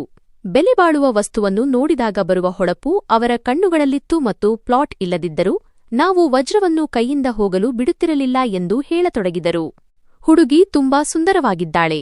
ಈ ಮಾತುಗಳನ್ನು ಕೇಳಿದ ತಕ್ಷಣ ನನ್ನ ಹೆಂಡತಿಯ ಮುಖದಲ್ಲಿ ಗೆಲುವಿನ ನಗು ಮೂಡಿತು. ಅವಳು ತನ್ನ ಜೀವನದ ಯುದ್ಧವನ್ನು ಗೆದ್ದಿದ್ದಾಳೆ ಎಂದು ನನಗೆ ಅನ್ನಿಸಿತು. ನನ್ನ ಮಗಳನ್ನು ನೋಡಲು ಕೇವಲ ಹುಡುಗನ ತಂಗಿ ಮತ್ತು ಒಬ್ಬ ಚಿಕ್ಕಮ್ಮ ಬಂದಿದ್ದರು. ತಂದೆ ತಾಯಿ ಬಂದಿರಲಿಲ್ಲ. ಅವರು ತುಂಬಾ ಶ್ರೀಮಂತರು, ಅವರ ಬಳಿ ಹೆಚ್ಚು ಸಮಯವಿರುವುದಿಲ್ಲ ಎಂದು ಅವರು ಹೇಳಿದರು. ಆದರೆ ಸಂಬಂಧವನ್ನು ನೀವೇ ನಿಶ್ಚಯಿಸಿ ಎಂದು ಅವರು ನಮಗೆ ಹೇಳಿದ್ದಾರೆ. ಅವರಿಗೆ ನಮ್ಮ ಮೇಲೆ ನಂಬಿಕೆ ಇದೆ. ಈ ಮಾತನ್ನು ಕೇಳಿ ನನ್ನ ಹೆಂಡತಿಗೆ ಇನ್ನೂ ಹೆಚ್ಚಿನ ಸಮಾಧಾನವಾಯಿತು. ಎಲ್ಲವೂ ಸರಿಯಾಗಿ ನಡೆಯುತ್ತಿದೆ ಎಂದು ಅವಳಿಗೆ ಅನ್ನಿಸಿತು. ನಂತರ ಅವರು ನನ್ನ ಮಗಳನ್ನು ಒಪ್ಪಿಕೊಂಡರು ಮತ್ತು ಬರುವಾಗ ಅವಳ ಕೈಯಲ್ಲಿ 100 ರೂಪಾಯಿ ಇಟ್ಟರು. ನನ್ನ ಮಗಳು ಗಾಬರಿಯಿಂದ ನನ್ನ ಕಡೆ ನೋಡಿದಳು. ನಾನು ಮೌನವಾಗಿ ತಲೆ ತಗ್ಗಿಸಿದೆ. ಕೆಲವು ದಿನಗಳ ನಂತರ ಆ ಹಣದಿಂದಲೇ ನನ್ನ ಹೆಂಡತಿ ಹುಡುಗನಿಗೆ ಒಂದು ಒಳ್ಳೆಯ ಬಟ್ಟೆಯ ಸೆಟ್ ಖರೀದಿಸಿದಳು. ದುಬಾರಿ ಸಿಹಿತಿಂಡಿ ಖರೀದಿಸಿದಳು. ಅವಳು ಪ್ರತಿಯೊಂದು ಕೆಲಸವನ್ನೂ ಬಲು ಆಸಕ್ತಿಯಿಂದ ಮಾಡುತ್ತಿದ್ದಳು. ಅವಳ ಒಳಗಿನ ವರ್ಷಗಳ ಅಪೂರ್ಣ ಆಸೆಗಳೆಲ್ಲವೂ ಒಮ್ಮೆಗೆ ಎಚ್ಚರಗೊಂಡಂತೆ ಇತ್ತು. ನಂತರ ನಾವು ಕೂಡ ಅವರ ಮನೆಯನ್ನು ನೋಡಲು ಹೋದೆವು. ನಾವು ಆ ಪ್ರದೇಶಕ್ಕೆ ಪ್ರವೇಶಿಸಿದ ತಕ್ಷಣ ನನಗೆ ನನ್ನ ಬಡತನ ಇನ್ನೂ ಹೆಚ್ಚು ಕಾಡಲಾರಂಭಿಸಿತು. ದೊಡ್ಡ ರಸ್ತೆಗಳು, ದೊಡ್ಡ ಗೇಟ್, ಎತ್ತರದ ಗೋಡೆಗಳು ಮತ್ತು ಅವರು ನಿಜವಾಗಿಯೂ ತುಂಬಾ ಶ್ರೀಮಂತರಾಗಿದ್ದರು. ಅದರಲ್ಲಿ ಯಾವುದೇ ಸುಳ್ಳಿರಲಿಲ್ಲ. ಕಾರುಗಳಿದ್ದವು, ಬಂಗಲೆಯಿತ್ತು. ಎಲ್ಲಾ ರೀತಿಯ ಸೌಕರ್ಯಗಳಿದ್ದವು. ಪ್ರತಿ ಕೋಣೆಯಲ್ಲಿ ಎಸಿ ಇತ್ತು. ನೆಲಗಳು ಹೊಳೆಯುತ್ತಿದ್ದವು. ಗೋಡೆಗಳ ಮೇಲೆ ದುಬಾರಿ ವಸ್ತುಗಳನ್ನು ಅಲಂಕರಿಸಲಾಗಿತ್ತು. ನನ್ನ ಹೆಂಡತಿ ಪ್ರತಿಯೊಂದು ವಸ್ತುವನ್ನು ಸೂಕ್ಷ್ಮವಾಗಿ ನೋಡುತ್ತಿದ್ದಳು. ಅವಳ ಕಣ್ಣುಗಳಲ್ಲಿ ವಿಚಿತ್ರವಾದ ನೆಮ್ಮದಿ ಆವರಿಸಿತ್ತು. ತಾನು ಬೇರೆ ಯಾವುದೋ ಪ್ರಪಂಚದಲ್ಲಿರುವಂತೆ ಅವಳು ಭಾವಿಸುತ್ತಿದ್ದಳು. ಹುಡುಗ ಕೂಡ ತುಂಬಾ ಸುಂದರವಾಗಿದ್ದನು. ವಯಸ್ಸಿನಲ್ಲಿ ಸ್ವಲ್ಪ ದೊಡ್ಡವನಂತೆ ಕಾಣುತ್ತಿದ್ದನು. ಅವನ ಕೂದಲಿನಲ್ಲಿ ಸ್ವಲ್ಪ ಬಿಳಿಯಿತ್ತು. ಮುಖದಲ್ಲಿ ಆತ್ಮವಿಶ್ವಾಸವಿತ್ತು. ಮಾತನಾಡುವ ಶೈಲಿ ಗಟ್ಟಿಯಾಗಿತ್ತು. ನನ್ನ ಹೆಂಡತಿ ತಕ್ಷಣ ಎಳೆಯ ವಯಸ್ಸಿನ ಹುಡುಗರೊಂದಿಗೆ ಮದುವೆ ಮಾಡಿಸುತ್ತಾರೆ ಮತ್ತು ಅವರ ಬಳಿ ಏನೂ ಇರುವುದಿಲ್ಲ ಎಂದು ಹೇಳಿದಳು. ಮನುಷ್ಯನೊಬ್ಬ ಯಶಸ್ವಿಯಾಗಲು 30ರಿಂದ 35 ವರ್ಷಗಳಾದರೂ ಬೇಕಾಗುತ್ತದೆ ಎಂಬುದು ಸ್ಪಷ್ಟ. ಹುಡುಗ ದೊಡ್ಡವನಾಗಿದ್ದರೆ ಏನಾಯಿತು? ವಯಸ್ಸಾದ ಪುರುಷನನ್ನು ಮದುವೆಯಾಗುವುದರಿಂದ ಏನೂ ಆಗುವುದಿಲ್ಲ. ಅವಳು ಇದೆಲ್ಲವನ್ನೂ ತನಗೂ ಮತ್ತು ನಮಗೂ ಸಮಾಧಾನ ಹೇಳಿಕೊಳ್ಳುತ್ತಿರುವಂತೆ ಹೇಳುತ್ತಿದ್ದಳು. ಆದರೆ ನನಗೆ ಒಳಗೊಳಗೆ ಏನೋ ಕೊರೆಯುತ್ತಿತ್ತು. ಆದರೆ ಆ ಸಮಯದಲ್ಲಿ ಆ ಮಾತುಗಳೆಲ್ಲವೂ ನಿರರ್ಥಕವೆನಿಸಿದವು. ನಮಗೂ ಆ ಜನರು ಇಷ್ಟವಾದರು. ಅವರ ಸಂಪತ್ತು, ಅವರ ಜೀವನಶೈಲಿ, ಅವರ ದರ್ಪ ಎಲ್ಲವೂ ಒಂದು ಕನಸಿನಂತೆ ಇತ್ತು. ನನ್ನ ಹೆಂಡತಿಗಂತೂ ಈ ಕನಸು ನನಸಾಗಿತ್ತು. ಅವಳ ಮುಖದಲ್ಲಿ ಸಮಾಧಾನ ಆವರಿಸಿತ್ತು. ನಾನು ಅವಳಲ್ಲಿ ಮೊದಲು ನೋಡಿರದ ನೆಮ್ಮದಿ ಅವಳ ಕಣ್ಣುಗಳಲ್ಲಿತ್ತು. ಕೊನೆಗೂ ಮದುವೆಯ ಮಾತುಕತೆ ಖಚಿತವಾಯಿತು. ಎಲ್ಲಾ ಮಾತುಗಳೂ ಮುಗಿದವು. ದಿನಾಂಕ ನಿಶ್ಚಯಿಸಲಾಯಿತು. ನಾನು ಮೌನವಾಗಿ ಎಲ್ಲವನ್ನೂ ನೋಡುತ್ತಿದ್ದೆ. ನನ್ನ ಮನಸ್ಸಿನಲ್ಲಿ ಎಲ್ಲೋ ಒಂದು ಕಡೆ ಭಾರವಾದಂತಾಯಿತು. ಆದರೆ ಆ ಸಮಯದಲ್ಲಿ ಆ ಭಾರದ ಧ್ವನಿಯನ್ನು ಯಾರೂ ಕೇಳಲಿಲ್ಲ. ಹುಡುಗನ ಹೆಸರು ಗೌರವ್. ನಾನು ಹಿಂತಿರುಗಿ ಬಂದಾಗ ನನ್ನ ಮನಸ್ಸಿನಲ್ಲಿ ವಿಚಿತ್ರವಾದ ಆತಂಕ ಆವರಿಸಿತ್ತು. ದಾರಿಯುದ್ದಕ್ಕೂ ನಾನು ಮೌನವಾಗಿದ್ದೆ. ನನ್ನ ಕಣ್ಣ ಮುಂದೆ ಆ ದೊಡ್ಡ ಮನೆ, ಆ ಕಾರುಗಳು, ಆ ಎಸಿ ಕೋಣೆಗಳು ಸುತ್ತುತ್ತಿದ್ದವು. ಆದರೆ ಮನಸ್ಸಿಗೆ ಸ್ವಲ್ಪವೂ ನೆಮ್ಮದಿ ಸಿಗಲಿಲ್ಲ. ಮನೆಗೆ ಬಂದ ನಂತರ ನಾನು ನನ್ನ ಹೆಂಡತಿಗೆ ಹೇಳಿದೆ, ಹುಡುಗಿಯ ವಿಷಯದಲ್ಲಿ ವಿಚಾರಣೆ ನಡೆಸಬೇಕಾಗುತ್ತದೆ. ಕೇಳಿ ತಿಳಿದುಕೊಳ್ಳಲೇಬೇಕಾಗುತ್ತದೆ. ಇದು ಮಗಳ ವಿಷಯ. ನಾನು ಈ ಮಾತನ್ನು ಮೆಲ್ಲದ ಧ್ವನಿಯಲ್ಲಿ ಹೇಳಿದೆ. ಆದರೆ ಮನಸ್ಸಿನ ಗಾಬರಿಯನ್ನು ಮರೆಮಾಚಲು ಸಾಧ್ಯವಾಗಲಿಲ್ಲ. ನಾನು ಯಾವುದೋ ದೊಡ್ಡ ಮೂರ್ಖತನದ ಮಾತು ಆಡಿದಂತೆ ನನ್ನ ಹೆಂಡತಿ ನನ್ನ ಕಡೆ ನೋಡಿದಳು. ಹುಚ್ಚನಾಗಿದ್ದೀಯಾ ಎಂದು ಅವಳು ತಕ್ಷಣ ಕೇಳಿದಳು. ಇಷ್ಟು ಶ್ರೀಮಂತ ವ್ಯಕ್ತಿಯ ವಿಚಾರಣೆ ಏಕೆ ಮಾಡಬೇಕು? ಸಮಯ ಹಾಳು ಮಾಡುವ ಅಗತ್ಯವೇನಿದೆ ನಿನಗೆ? ಅವಳ ಧ್ವನಿಯಲ್ಲಿ ಸಿಡುಕುತನವಿತ್ತು. ನಾನು ಅವಳ ಕನಸಿಗೆ ಅಡ್ಡಿಯಾಗುತ್ತಿದ್ದೇನೆ ಎಂದು ಅವಳಿಗೆ ಅನ್ನಿಸಿತು. ಅವಳು ಮಾತನಾಡುತ್ತಲೇ ಹೋದಳು. ಇದು ಹೇಗಿದೆ ಎಂದರೆ, ಯಾವ ವಸ್ತುವನ್ನು ತೆಗೆದುಕೊಳ್ಳಬೇಕೋ ಅದರ ಕಾರ್ಖಾನೆಗೆ ಹೋಗಿ ಏನು ಮಾಡುವುದು ಎಂದಂತಾಯಿತು. ಸಂಬಂಧವಂತೂ ಪಕ್ಕಾ ಆಗಿದೆ. ಇನ್ನು ಹಿಂದೆ ಸರಿಯುವ ಮಾತೇ ಇಲ್ಲ ಎಂದಳು. ಅವಳ ಮಾತುಗಳಲ್ಲಿ ಆತ್ಮವಿಶ್ವಾಸವೂ ಇತ್ತು ಮತ್ತು ಹಠವೂ ಇತ್ತು. ಈ ನಿರ್ಧಾರದಲ್ಲಿ ಯಾವುದೇ ಅಪಾಯವಿರಬಹುದು ಎಂದು ಒಪ್ಪಿಕೊಳ್ಳಲು ಅವಳು ಯಾವುದೇ ಕಾರಣಕ್ಕೂ ತಯಾರಿರಲಿಲ್ಲ. ನಾನು ಅವಳಿಗೆ ತಿಳಿಹೇಳಲು ತುಂಬಾ ಪ್ರಯತ್ನಿಸಿದೆ. ಸಂಬಂಧ ಪಕ್ಕಾ ಆಗಿದೆ, ಮದುವೆ ಇನ್ನೂ ಆಗಿಲ್ಲ ಎಂದು ನಾನು ಹೇಳಿದೆ. ಇದು ಮಗಳ ವಿಷಯ. ನಾವು ನಮ್ಮ ಕಡೆಯಿಂದಲೂ ಏನಾದರೂ ವಿಚಾರಣೆ ಮಾಡಬೇಕು. ಮನಸ್ಸಿಗೆ ಸ್ವಲ್ಪ ಸಮಾಧಾನ ಮಾಡಿಕೊಳ್ಳಬೇಕು. ಸ್ವಲ್ಪವಾದರೂ ತಿಳಿದುಕೊಳ್ಳಲೇಬೇಕು. ಅಕ್ಕಪಕ್ಕದವರ ಬಳಿ ಮಾತನಾಡುವುದು ತಪ್ಪೇನಲ್ಲ. ಇದನ್ನು ಹೇಳುವಾಗಲೂ ನಾನು ನನ್ನನ್ನು ದುರ್ಬಲ ಎಂದು ಭಾವಿಸುತ್ತಿದ್ದೆ. ಆದರೆ ಮೌನವಾಗಿರುವುದು ಸರಿಯಲ್ಲ ಎಂಬುದೇ ಮನಸ್ಸಿನ ಧ್ವನಿಯಾಗಿತ್ತು. ಆ ಜನರಿಗೆ ನಾವು ಅವರ ಬಗ್ಗೆ ರಿಪೋರ್ಟ್ ತೆಗೆಸುತ್ತಿದ್ದೇವೆ ಎಂದು ತಿಳಿದರೆ ಅವರು ಏನು ಹೇಳುತ್ತಾರೆ ಎಂದು ನನ್ನ ಹೆಂಡತಿ ತಕ್ಷಣ ಹೇಳಿದಳು. ಇವರು ನಮ್ಮ ಮೇಲೆ ಅನುಮಾನ ಪಡುತ್ತಿದ್ದಾರೆ ಎಂದು ಅವರು ಹೇಳುತ್ತಾರೆ. ನಂತರ ಅವರು ಸಂಬಂಧವನ್ನೂ ಮುರಿದುಬಿಡುತ್ತಾರೆ. ಅವಳ ಧ್ವನಿಯಲ್ಲಿ ಭಯವಿತ್ತು. ಅವಳು ಈ ಸಂಬಂಧವನ್ನು ಯಾವುದೇ ಬೆಲೆಗೆ ಕಳೆದುಕೊಳ್ಳಲು ಬಯಸುತ್ತಿರಲಿಲ್ಲ. ಅವರು ನಮ್ಮ ಮಗಳ ಬಗ್ಗೆ ರಿಪೋರ್ಟ್ ತೆಗೆಸುತ್ತಿಲ್ಲವಲ್ಲ ಎಂದು ನಾನು ಹೇಳಿದೆ. ಅವರು ಅವಳ ಆರೋಗ್ಯದ ಬಗ್ಗೆ ಕೇಳುತ್ತಿದ್ದಾರೆ, ಅವಳ ನಡತೆಯ ಬಗ್ಗೆ. ದೊಡ್ಡ ಮನೆಯವರು ಸಣ್ಣ ಮನೆಯ ಹುಡುಗಿಯನ್ನು ಹೀಗೆ ಸುಮ್ಮನೆ ಕರೆದುಕೊಂಡು ಹೋಗುತ್ತಿದ್ದಾರೆ ಎಂದಾದರೆ, ಅವರು ನಮ್ಮನ್ನು ನಂಬಿದ್ದಾರೆ ಎಂದ ಮಾತ್ರಕ್ಕೆ ನಮ್ಮ ಮಗಳು ಹೋಗುವ ಮನೆ ಹೇಗಿದೆ ಎಂದು ನೋಡುವ ಹಕ್ಕು ನಮಗಿಲ್ಲವೇ? ನನ್ನ ಹೆಂಡತಿ ಜೋರು ದನಿಯಲ್ಲಿ ನಮ್ಮ ಮಗಳಲ್ಲಿ ಏನಾದರೂ ಕಲೆಯಿದೆಯಾ ಎಂದು ಕೇಳಿದಳು. ಈ ಪ್ರಶ್ನೆಯಲ್ಲಿ ಕೋಪ ಮತ್ತು ಸವಾಲು ಎರಡೂ ಇತ್ತು. ಅವಳು ನನ್ನನ್ನು ಇಕ್ಕಟ್ಟಿಗೆ ಸಿಲುಕಿಸಲು ಬಯಸಿದ್ದಳು. ನಾನು ನಿಧಾನವಾಗಿ ಆದರೆ ಸ್ಪಷ್ಟವಾದ ಮಾತುಗಳಲ್ಲಿ, ಹಾಗಾದರೆ ಅವರ ಮಗನಲ್ಲೂ ಯಾವ ಕಲೆಯೂ ಇರಬಾರದು. ಆಗ ಅವರಿಗೆ ಚಿಂತಿಸಬೇಕಾದ ಅಗತ್ಯವಿರುವುದಿಲ್ಲ ಎಂದು ಹೇಳಿದೆ. ಇದನ್ನು ಕೇಳಿ ಅವಳು ಕೆಲವು ಕ್ಷಣ ಮೌನವಾದಳು. ಅವಳ ಮುಖದ ಮೇಲೆ ಸಿಡುಕು ಮೂಡಿತ್ತು. ಅವಳಿಗೆ ನನ್ನ ಮಾತು ಇಷ್ಟವಾಗಲಿಲ್ಲ. ಕೋಣೆಯಲ್ಲಿ ಮೌನ ಆವರಿಸಿತು. ಮಗಳು ಬೇರೆ ಕೋಣೆಯಲ್ಲಿದ್ದಳು. ತನ್ನ ಹೆಸರಿನಲ್ಲಿ ಎಂತಹ ವಾದ ನಡೆಯುತ್ತಿದೆ ಎಂದು ಅವಳಿಗೆ ತಿಳಿದಿರಲಿಲ್ಲ. ನಾವು ಕಣ್ಣು ಮುಚ್ಚಿ ಈ ನಿರ್ಧಾರ ತೆಗೆದುಕೊಂಡು ನಂತರ ಏನಾದರೂ ತಪ್ಪಾದರೆ ನಾನು ನನ್ನ ಮಗಳ ಕಣ್ಣಲ್ಲಿ ಕಣ್ಣಿಟ್ಟು ನೋಡುವುದು ಹೇಗೆ ಎಂಬ ಆಲೋಚನೆ ನನ್ನ ಮನಸ್ಸಿನಲ್ಲಿ ಪದೇ ಪದೇ ಬರುತ್ತಿತ್ತು. ನನ್ನ ಹೆಂಡತಿ ಮತ್ತೆ ಶುರು ಮಾಡಿದಳು. ನೀವು ಬರೀ ನೆಪ ಹುಡುಕುತ್ತಿದ್ದೀರಿ. ನಿಮಗೆ ಶ್ರೀಮಂತರೆಂದರೆ ಮೊದಲಿನಿಂದಲೂ ತೊಂದರೆಯೇ ಎಂದಳು. ಈಗ ಅದೃಷ್ಟ ಅವಕಾಶ ಕೊಟ್ಟಾಗ ನೀವೇ ಹಿಂದೆ ಸರಿಯುತ್ತಿದ್ದೀರಿ ಎಂದು ಅವಳು ಹೇಳಿದಳು. ಅವಳ ಮಾತುಗಳು ಚುಚ್ಚುತ್ತಿದ್ದವು. ಆದರೆ ಇದು ಹಠವಲ್ಲ, ಭಯ ಎಂದು ನನಗೆ ತಿಳಿದಿತ್ತು. ಅವಳು ತನ್ನ ಜೀವನದ ಕೊರತೆಯ ಹೊರೆಯನ್ನು ಮಗಳ ನಿರ್ಧಾರದ ಮೇಲೆ ಹಾಕಿದ್ದಳು. ನಾನು ಮನಸ್ಸಿನಲ್ಲೇ ನಿರ್ಧಾರ ಮಾಡಿದೆ, ನಾನು ಖಂಡಿತವಾಗಿಯೂ ಮಾಹಿತಿ ತೆಗೆಯುತ್ತೇನೆ. ಯಾರಿಗೂ ಗೊತ್ತಾಗದಂತೆ ಮೌನವಾಗಿ ಈ ಕೆಲಸ ಮಾಡುತ್ತೇನೆ. ಹುಡುಗ ಎಂಥವನು, ಅವನ ನಡವಳಿಕೆ ಹೇಗಿದೆ, ಅವನ ಹಳೆಯ ವಿಷಯಗಳೇನು ಎಂದು ತಿಳಿಯಲೇಬೇಕು. ಆ ರಾತ್ರಿ ನನಗೆ ನಿದ್ದೆಯೇ ಬರಲಿಲ್ಲ. ನಾನು ಹೊರಳಾಡುತ್ತಲೇ ಇದ್ದೆ. ನನ್ನ ಹೆಂಡತಿ ಮಲಗಿದ್ದಳು. ಅವಳು ತುಂಬಾ ಸಂತೋಷವಾಗಿದ್ದಳು. ಆದರೆ ಮಗಳ ನೆನಪು ಬಂದಾಗ ಮನಸ್ಸು ಕಠಿಣವಾಗುತ್ತಿತ್ತು. ಇಂದು ನಾನು ಮೌನವಾಗಿದ್ದರೆ ನಾಳೆ ಪಶ್ಚಾತ್ತಾಪ ಪಡುವುದನ್ನು ಬಿಟ್ಟು ಬೇರೇನೂ ಉಳಿಯುವುದಿಲ್ಲ ಎಂದು ನನಗೆ ತಿಳಿದಿತ್ತು. ಏನೇ ಆದರೂ ಸರಿ, ನನ್ನ ಹೆಂಡತಿ ಕೋಪಗೊಂಡರೂ ಸರಿ, ಪರೀಕ್ಷಿಸದೆ ಮಗಳನ್ನು ಯಾರ ಕೈಗೂ ಒಪ್ಪಿಸುವುದಿಲ್ಲ ಎಂದು ನಿರ್ಧರಿಸಿದೆ. ಅವನ ಹೆಸರು ಗೌರವ್. ಹೆಸರಿನ ಹಿಂದಿನ ಸತ್ಯ ತಿಳಿಯುವುದು ಅಗತ್ಯವಾಗಿತ್ತು. 2 ವಾರಗಳ ನಂತರ ಮದುವೆ ಶಾಸ್ತ್ರ ಮಾಡೋಣ, ಆರತಕ್ಷತೆ ನಮ್ಮ ಮನೆಯಲ್ಲೇ ಇರುತ್ತದೆ ಎಂದು ಅವರು ಹೇಳಿದ್ದರು. ನೀವು ಕೇವಲ ಮದುವೆ ಶಾಸ್ತ್ರ ಮಾಡಿದರೆ ಸಾಕು, ಹೆಚ್ಚು ಆಡಂಬರ ಬೇಡ, ಕಡಿಮೆ ಜನರಿದ್ದರೆ ಸಾಕು ಎಂದಿದ್ದರು. ಈ ಮಾತಿಗೆ ನನ್ನ ಹೆಂಡತಿಗೂ ಖುಷಿಯಾಗಿತ್ತು. ಕಡಿಮೆ ಖರ್ಚಿನಲ್ಲಿ ದೊಡ್ಡ ಮನೆ ಸಂಬಂಧ ಸಿಗುತ್ತಿದೆ ಎಂಬುದು ಅವಳ ಸಂತೋಷವಾಗಿತ್ತು. ಒಂದು ದಿನ ನಾನು ಮನೆಗೆ ಬಂದಾಗ ಅವರು ನನ್ನ ಮನೆಯಿಂದ ಹೊರಡುತ್ತಿದ್ದರು. ಸ್ವಲ್ಪ ಮಾತನಾಡಿದರೂ ನಂತರ ಬೇಗನೆ ಹೊರಟು ಹೋದರು. ಅವರು ಹೋದ ನಂತರ ಅವರು ಏಕೆ ಬಂದಿದ್ದರು ಎಂದು ನಾನು ಪತ್ನಿಯನ್ನು ಕೇಳಿದೆ. ಅವರು 2 ವಾರಗಳ ನಂತರ ಮದುವೆ ಎಂದಿದ್ದರು, ಆದರೆ ಈಗ ನಮಗೆ ಸ್ವಲ್ಪ ಅವಸರವಿದೆ ಎಂದು ಹೇಳಲು ಬಂದಿದ್ದರು ಎಂದು ಅವಳು ಸಾಧಾರಣವಾಗಿ ಹೇಳಿದಳು. ನಾನು ಆಘಾತದಿಂದ ಅವಳನ್ನು ನೋಡಿದೆ. ಲಂಡನ್ನಿಂದ ಬಂದಿರುವ ಅವರ ಸಂಬಂಧಿಕರು 4 ದಿನಗಳಲ್ಲಿ ಹಿಂತಿರುಗುತ್ತಾರೆ. ಅದಕ್ಕೆ ಶನಿವಾರವೇ ಮದುವೆ ಮಾಡಬೇಕು ಎಂದರು ಎಂದು ಅವಳು ಹೇಳಿದಳು. ಇದನ್ನು ಕೇಳಿ ನನ್ನ ಕೈಕಾಲು ತಣ್ಣಗಾದವು. ಇಷ್ಟು ಬೇಗ ಇದೆಲ್ಲ ಹೇಗೆ ಸಾಧ್ಯ? ಇಷ್ಟು ಕಡಿಮೆ ಸಮಯದಲ್ಲಿ ಇಷ್ಟೆಲ್ಲ ಏರ್ಪಾಡುಗಳು ಹೇಗೆ ಆಗುತ್ತವೆ? ನಾನು ಇನ್ನೂ ಮಗಳ ಮದುವೆಗೆ ತಯಾರಾಗಿರಲಿಲ್ಲ. ನನ್ನ ಕಾಲ ಕೆಳಗಿನ ಭೂಮಿ ಜಾರಿದಂತಾಯಿತು. ನನ್ನ ಹೆಂಡತಿ ತಕ್ಷಣ ಹೋಟೆಲ್ ಅವರೇ ಬುಕ್ ಮಾಡುತ್ತೇವೆ ಎಂದು ಹೇಳಿದ್ದಾರೆ.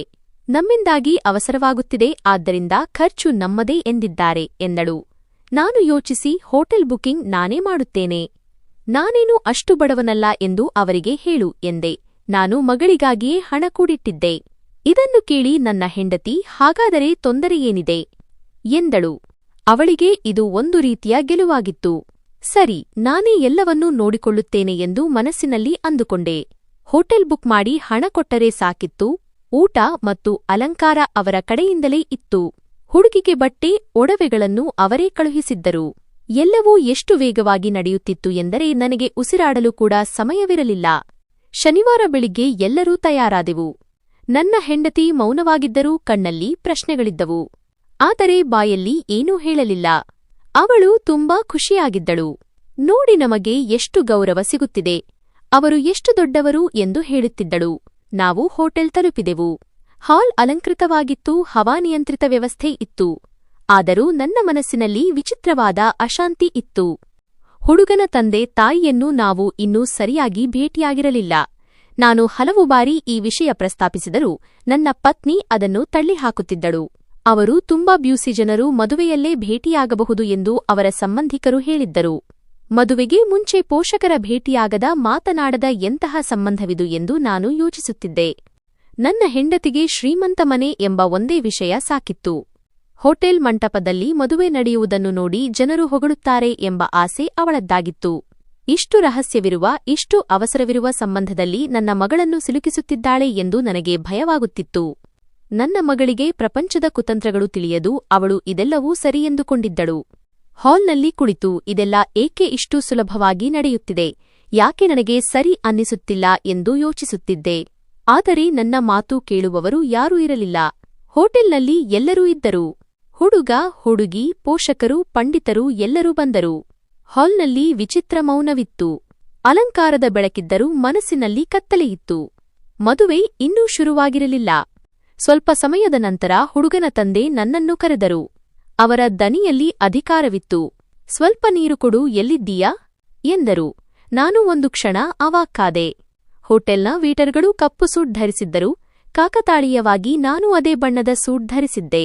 ಅವನು ನನ್ನನ್ನು ವೇಟರ್ ಎಂದು ಭಾವಿಸಿದ್ದ. ನಾನು ನನ್ನ ಪರವಾಗಿ ಏನೂ ಹೇಳದೆ ಮೌನವಾಗಿ ಎದ್ದೆ. 2 ಗ್ಲಾಸ್ ನೀರು ತೆಗೆದುಕೊಂಡು ಅವರ ಕಡೆ ಹೋದೆ. ನನ್ನ ಹೆಜ್ಜೆಗಳು ಭಾರವಾಗಿದ್ದವು. ಗೌರವವನ್ನು ನೆಲದ ಮೇಲೆ ಇಟ್ಟು ನಡೆಯುತ್ತಿರುವಂತೆ ಭಾಸವಾಯಿತು. ನಾನು ಗ್ಲಾಸನ್ನು ಅವರ ಮುಂದಿಟ್ಟೆ. ಅವರು ನನ್ನ ಮುಖ ನೋಡಿ, ಈ ಗ್ಲಾಸ್ನಲ್ಲಿ ವಾಸನೆ ಬರುತ್ತಿದೆ, ಇಲ್ಲಿಂದ ತೊಲಗು ಎಂದು ಜೋರಾಗಿ ಹೇಳಿ ನನ್ನನ್ನು ತಳ್ಳಿದರು. ನಾನು ಹಿಂದಕ್ಕೆ ಬಿದ್ದು ಹೋದೆ. ನನ್ನ ಕಣ್ಣ ಮುಂದೆ ಕತ್ತಲೆ ಆವರಿಸಿತು. ಆದರೆ ನಾನು ಬೀಳುವ ಮುನ್ನವೇ ಯಾರೋ ನನ್ನನ್ನು ಗಟ್ಟಿಯಾಗಿ ಹಿಡಿದುಕೊಂಡರು. ತಲೆ ಎತ್ತಿ ನೋಡಿದಾಗ ನಾನು ಆಶ್ಚರ್ಯಚಕಿತನಾದೆ. ನನ್ನನ್ನು ಹಿಡಿದವರು ಬೇಯಾರೂ ಅಲ್ಲ, ಈ ನಗರದ ಹೊಸ ಕಮಿಷನರ್. ಇಡೀ ನಗರವೇ ಯಾರ ಬಗ್ಗೆ ಮಾತನಾಡುತ್ತಿತ್ತೋ ಆ ಕಮಿಷನರ್ ಅವರೇ ಆಗಿದ್ದರು. ಅವರು ತುಂಬಾ ಕಟ್ಟುನಿಟ್ಟಿನ ಅಧಿಕಾರಿ, ಯಾರಿಗೂ ಬಗ್ಗದವರು ಎಂದು ಹೆಸರಾಗಿದ್ದರು. ಕೇವಲ 6 ತಿಂಗಳ ಹಿಂದೆ ಬಂದಿದ್ದರೂ ನಗರವನ್ನೇ ಸರಿದಾರಿಗೆ ತಂದಿದ್ದರು. ಅವರು ನನ್ನನ್ನು ಹಿಡಿದುಕೊಂಡಾಗ ನನ್ನ ಮುಖದಲ್ಲಿ ನಗು ಮೂಡಿತು. ಹಾಲ್ನಲ್ಲಿ ಸ್ಮಶಾನ ಮೌನ ಆವರಿಸಿತು. ಎಲ್ಲರೂ ಎದ್ದು ನಿಂತರು. ಯಾರಿಗೂ ಮಾತನಾಡಲು ಧೈರ್ಯವಿರಲಿಲ್ಲ. ಹುಡುಗನ ತಂದೆಯೂ ಬೆಚ್ಚಿಬಿದ್ದಿದ್ದನು. ಕಮಿಷನರ್ ನನಗೆ ಆಸರೆ ನೀಡಿ ಕುರ್ಚಿಯ ಮೇಲೆ ಕೂರಿಸಿದರು. ನನ್ನ ಕಾಲಿನ ಮೇಲೆ ನೀರು ಬಿದ್ದಿತ್ತು. ಅವರು ತಕ್ಷಣ ತಮ್ಮ ಜೇಬಿನಿಂದ ಕರವಸ್ತ್ರ ತೆಗೆದು ಬಾಗಿ ನನ್ನ ಕಾಲನ್ನು ಒರೆಸಲು ಶುರುಮಾಡಿದರು. ಇದು ನಂಬಲಾಗದ ದೃಶ್ಯವಾಗಿತ್ತು. ದೊಡ್ಡ ದೊಡ್ಡ ಅಧಿಕಾರಿಗಳು ಯಾರ ಮುಂದೆ ತಲೆಬಾಗುತ್ತಾರೋ ಆ ಕಮಿಷನರ್ ಸಾಮಾನ್ಯ ವ್ಯಕ್ತಿಯ ಕಾಲನ್ನು ಒರೆಸುತ್ತಿದ್ದರು. ನನ್ನ ಮನಸ್ಸಿನಲ್ಲಿ ಗೌರವ, ದುಃಖ ಮತ್ತು ತಾಳ್ಮೆ ಒಂದೇ ಬಾರಿಗೆ ಉಕ್ಕಿ ಬಂದವು. ನಾನು ಮೌನವಾಗಿ ಕುಳಿತಿದ್ದೆ, ಆದರೆ ಇಡೀ ಹಾಲ್ ನನ್ನನ್ನು ನೋಡುತ್ತಿತ್ತು.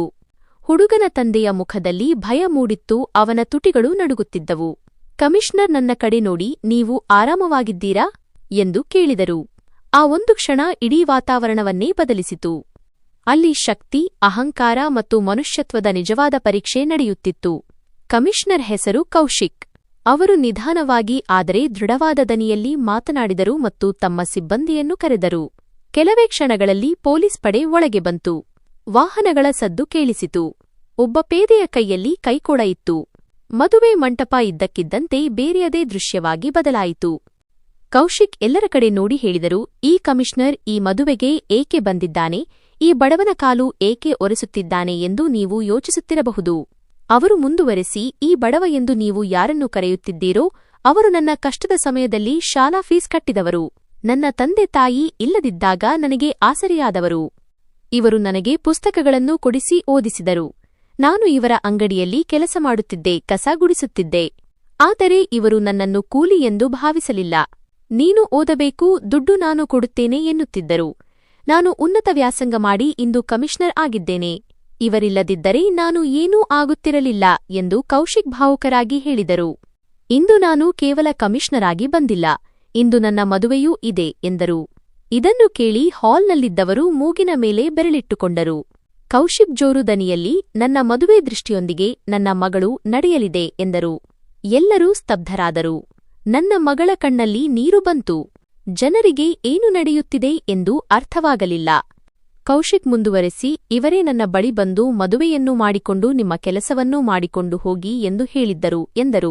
ನಂತರ ಅವರು ವರನ ವೇಷದಲ್ಲಿದ್ದ ಹುಡುಗನ ಕಡೆ ತಿರುಗಿದರು. ಹುಡುಗನ ಮುಖದಲ್ಲಿ ಭಯವಿತ್ತು. ಕಮಿಷನರ್ ಸನ್ನೆ ಮಾಡಿದ ತಕ್ಷಣ ಪೊಲೀಸರು ಆ ಹುಡುಗನಿಗೆ ಕೈಕೋಳ ಹಾಕಿದರು.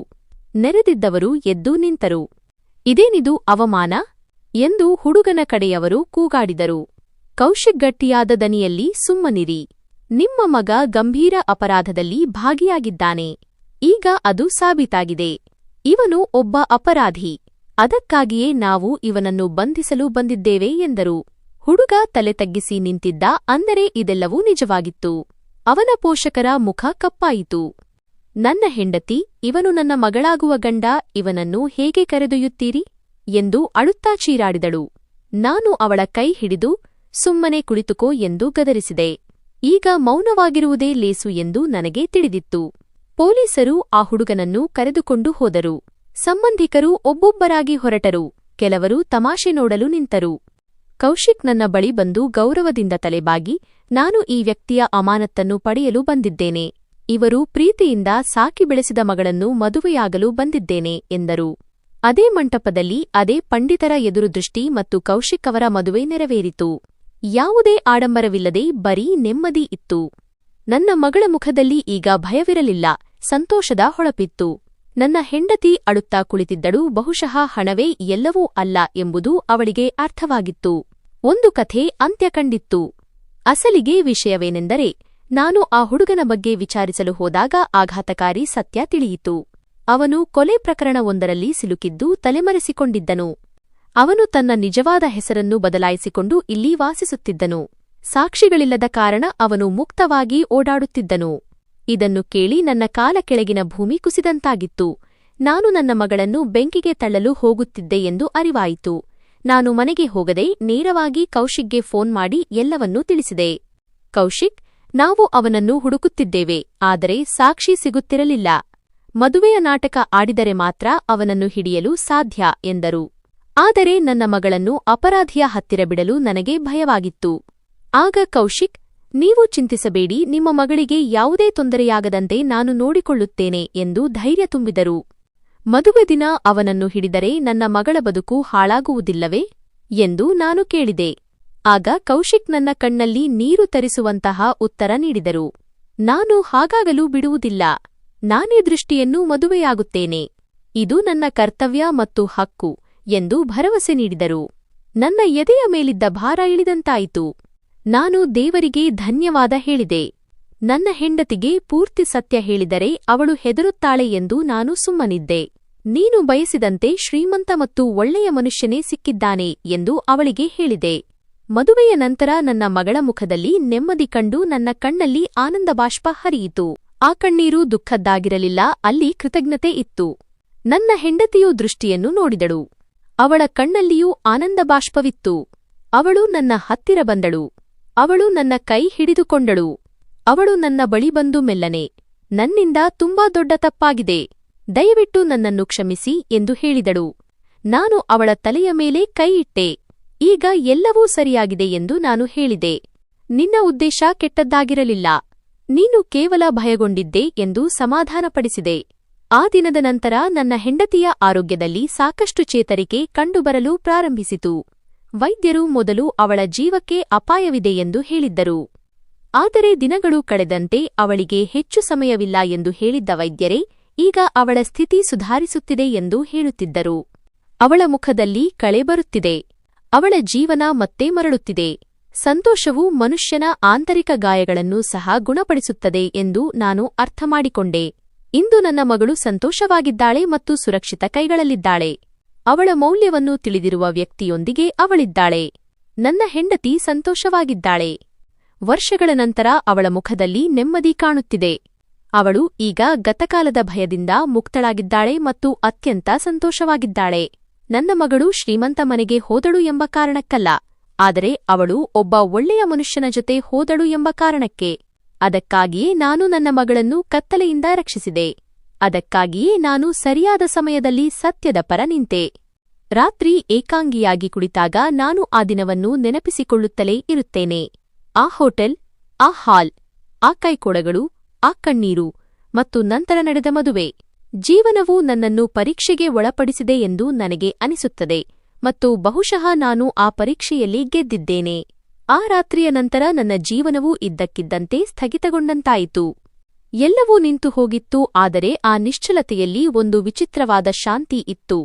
ನಾನು ತಡರಾತ್ರಿಯವರೆಗೂ ಮಲಗಲು ಸಾಧ್ಯವಾಗಲಿಲ್ಲ. ಕೋಣೆಯ ನಿಶಬ್ದದಲ್ಲಿ ಅದೇ ದೃಶ್ಯ ಮತ್ತೆ ಮತ್ತೆ ಕಣ್ಣ ಮುಂದೆ ಬರುತ್ತಿತ್ತು. ಕೈಕೋಳಗಳು, ನನ್ನ ಮಗಳ ಕಣ್ಣುಗಳು, ಕೌಶಿಕ್ನ ಧ್ವನಿ ಮತ್ತು ನನ್ನ ಮಗಳನ್ನು ಕತ್ತಲೆಯಿಂದ ಹೊರತೆಗೆದು ಬೆಳಕಿನಲ್ಲಿ ನಿಲ್ಲಿಸಿದ ಆ ಕ್ಷಣ. ಬೆಳಗಾದಾಗ ಹೋಟೆಲ್ ಹೊರಗೆ ಮಾಧ್ಯಮದ ವಾಹನಗಳು ನಿಂತಿದ್ದವು. ಸುದ್ದಿ ಬೆಂಕಿಯಂತೆ ಹಬ್ಬಿತ್ತು. ಪ್ರತಿ ಚಾನೆಲ್ನಲ್ಲಿಯೂ ಅದೇ ದೃಶ್ಯಗಳು ಬರುತ್ತಿದ್ದವು. ಆದರೆ ನಾನು ಇವೆಲ್ಲದರಿಂದ ದೂರವಿರಲು ಬಯಸಿದ್ದೆ. ನಾನು ಕೇವಲ ನನ್ನ ಮಗಳನ್ನು ನೋಡಲು ಬಯಸಿದ್ದೆ. ದೃಷ್ಟಿ ಒಂದು ಕೋಣೆಯ ಕಿಟಕಿಯ ಬಳಿ ಕುಳಿತು ಹೊರಗೆ ನೋಡುತ್ತಿದ್ದಳು. ಅವಳ ಮುಖದಲ್ಲಿ ಭಯವಿರಲಿಲ್ಲ, ಯಾವುದೇ ಪ್ರಶ್ನೆ ಇರಲಿಲ್ಲ, ಕೇವಲ ನೆಮ್ಮದಿ ಇತ್ತು. ವರ್ಷಗಳಿಂದ ಜಮೆಯಾಗಿದ್ದ ಭಾರ ಇಳಿದಂತಾಗಿತ್ತು. ಮಗಳೇ, ನೀನು ಚೆನ್ನಾಗಿದ್ದೀಯಾ ಎಂದು ನಾನು ಮೆಲ್ಲನೆ ಕೇಳಿದೆ. ಅವಳು ನನ್ನ ಕಡೆ ನೋಡಿ ಮುಗುಳ್ನಕ್ಕಳು ಮತ್ತು ಅಪ್ಪ, ನಾನು ಸುರಕ್ಷಿತವಾಗಿದ್ದೇನೆ ಎಂದು ಈಗ ಮೊದಲ ಬಾರಿಗೆ ಎನಿಸುತ್ತಿದೆ ಎಂದು ಹೇಳಿದಳು. ಅವಳ ಆ ಒಂದು ಮಾತು ನನ್ನ ಎಲ್ಲಾ ನೋವುಗಳನ್ನು ತೊಳೆದುಹಾಕಿತು. ಸಂಜೆ ಕೌಶಿಕ್ ನನ್ನ ಬಳಿ ಬಂದನು. ಈಗ ಅವನು ಕಮಿಷನರ್ನಂತೆ ಕಾಣುತ್ತಿರಲಿಲ್ಲ. ನನ್ನ ಅಂಗಡಿಯಲ್ಲಿ ಪುಸ್ತಕಗಳಿಗಾಗಿ ಪೈಸೆ ಕೂಡಿಸಿ ಇಡುತ್ತಿದ್ದ ಅದೇ ಹಳೆಯ ಹುಡುಗನಾಗಿದ್ದ. ಇಂದು ನೀವಿಲ್ಲದಿದ್ದರೆ ನಾನು ಸಮವಸ್ತ್ರದಲ್ಲಿ ಇರುತ್ತಿದ್ದೆ, ಆದರೆ ಮನುಷ್ಯನಾಗಿರುತ್ತಿರಲಿಲ್ಲ ಎಂದು ಅವನು ಹೇಳಿದನು. ನಾನು ಅವನ ಭುಜದ ಮೇಲೆ ಕೈ ಇಟ್ಟು, ಮಗನೇ, ಮನುಷ್ಯನಾಗಿರುವುದೇ ಎಲ್ಲಕ್ಕಿಂತ ದೊಡ್ಡ ಸಮವಸ್ತ್ರ ಎಂದು ಹೇಳಿದೆ. ಆ ರಾತ್ರಿ ಎಲ್ಲರೂ ಮಲಗಿದಾಗ ನಾನು ಹೋಟೆಲ್ ಬಾಲ್ಕನಿಯಲ್ಲಿ ಒಬ್ಬಂಟಿಯಾಗಿ ನಿಂತಿದ್ದೆ. ಕೆಳಗೆ ಅದೇ ಪ್ರಪಂಚ ನಡೆಯುತ್ತಿತ್ತು. ಜನಸಂದಣಿ, ಗದ್ದಲ, ದುರಾಸೆ, ತೋರಿಕೆ, ಆದರೆ ನನ್ನೊಳಗೆ ಆಳವಾದ ಶಾಂತಿ ಇತ್ತು. ಪ್ರತಿಯೊಂದು ಯುದ್ಧವನ್ನು ಶಕ್ತಿಯಿಂದ ಹೋರಾಡಲಾಗುವುದಿಲ್ಲ ಎಂದು ಆಗ ನನಗೆ ಅರ್ಥವಾಯಿತು. ಕೆಲವು ಯುದ್ಧಗಳನ್ನು ತಾಳ್ಮೆ, ಮೌನ ಮತ್ತು ಸರಿಯಾದ ಸಮಯದಿಂದ ಗೆಲ್ಲಲಾಗುತ್ತದೆ. ಕೆಲವು ತಿಂಗಳುಗಳು ಕಳೆದವು. ನನ್ನ ಅಂಗಡಿ ಮೊದಲಿನಂತಿರಲಿಲ್ಲ. ಜನರು ಈಗ ನನ್ನನ್ನು ಬೇರೆ ಹೆಸರಿನಿಂದ ಕರೆಯುತ್ತಿದ್ದರು. ಆದರೆ ಆ ಕಲ್ಯಾಣ ಮಂಟಪದಲ್ಲಿ ತುಳಿಯಲ್ಪಡಬೇಕಿದ್ದ ಮತ್ತು ನಂತರ ಬದುಕುಳಿದ ಅಸ್ಮಿತೆಯೇ ನನ್ನ ನಿಜವಾದ ಗುರುತು ಎಂದು ನನಗೆ ತಿಳಿದಿತ್ತು. ನನ್ನ ಹೆಂಡತಿ ಈಗ ನಗಲಾರಂಭಿಸಿದಳು. ಅವಳ ಕಣ್ಣುಗಳಿಂದ ಆ ಹಳೆಯ ಭಯ ಮಾಯವಾಗಿತ್ತು. ನನ್ನ ಮಗಳು ಪ್ರತಿವಾರ ನನ್ನ ಬಳಿಗೆ ಬಂದು ಚಹಾ ಮಾಡುತ್ತಿದ್ದಳು. ಅಪ್ಪ, ನೀವು ಅಂದು ಕೇವಲ ನನ್ನ ಮದುವೆಯನ್ನು ಬದಲಾಯಿಸಲಿಲ್ಲ, ನನ್ನ ಹಣೆಬರಹವನ್ನೇ ಬದಲಾಯಿಸಿದಿರಿ ಎಂದು ಅವಳು ಹೇಳುತ್ತಿದ್ದಳು. ನಾನು ಪ್ರತಿ ಬಾರಿಯೂ ಮೌನವಾಗಿರುತ್ತಿದ್ದೆ, ಏಕೆಂದರೆ ಕೆಲವು ನಿರ್ಧಾರಗಳಿಗೆ ಶಬ್ದಗಳ ಹಂಗಿರುವುದಿಲ್ಲ. ಸಮಯ ನಿಧಾನವಾಗಿ ಮುಂದೆ ಸಾಗಿತು.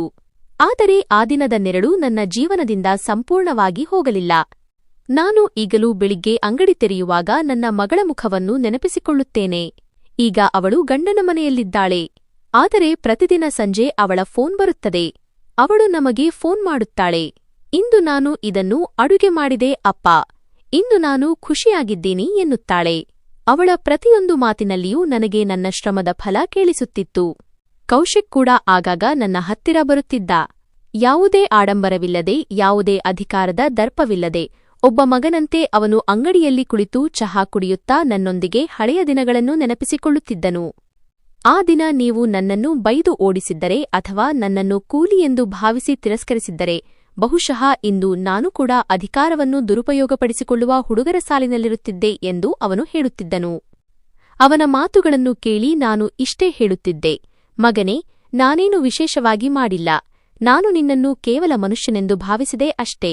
ಒಂದು ದಿನ ನನ್ನ ಹೆಂಡತಿ ನನ್ನ ಬಳಿ, ಈಗ ನನಗೆ ಭಯವಾಗುತ್ತಿಲ್ಲ ಎಂದು ಹೇಳಿದಳು. ಅವಳ ಕಣ್ಣುಗಳಲ್ಲಿ ನಾನು ಮೊದಲ ಬಾರಿಗೆ ನೆಮ್ಮದಿಯನ್ನು ಕಂಡೆ. ಆ ನೆಮ್ಮದಿ ಔಷಧಿಗಳಿಂದ ಬರುವುದಿಲ್ಲ, ಅದು ಭರವಸೆಯಿಂದ ಬರುತ್ತದೆ. ಮನುಷ್ಯನ ಮನಸ್ಸು ಹಗುರವಾದಾಗ ದೇಹವೂ ಸಹಕರಿಸಲು ಪ್ರಾರಂಭಿಸುತ್ತದೆ ಎಂದು ನಾನು ಅರ್ಥಮಾಡಿಕೊಂಡೆ. ಕೆಲವೊಮ್ಮೆ ನಮ್ಮ ಬಡಾವಣೆಯ ಹುಡುಗಿಯರು ನನ್ನ ಅಂಗಡಿಗೆ ಬಂದು ಕುಳಿತುಕೊಳ್ಳುತ್ತಿದ್ದರು.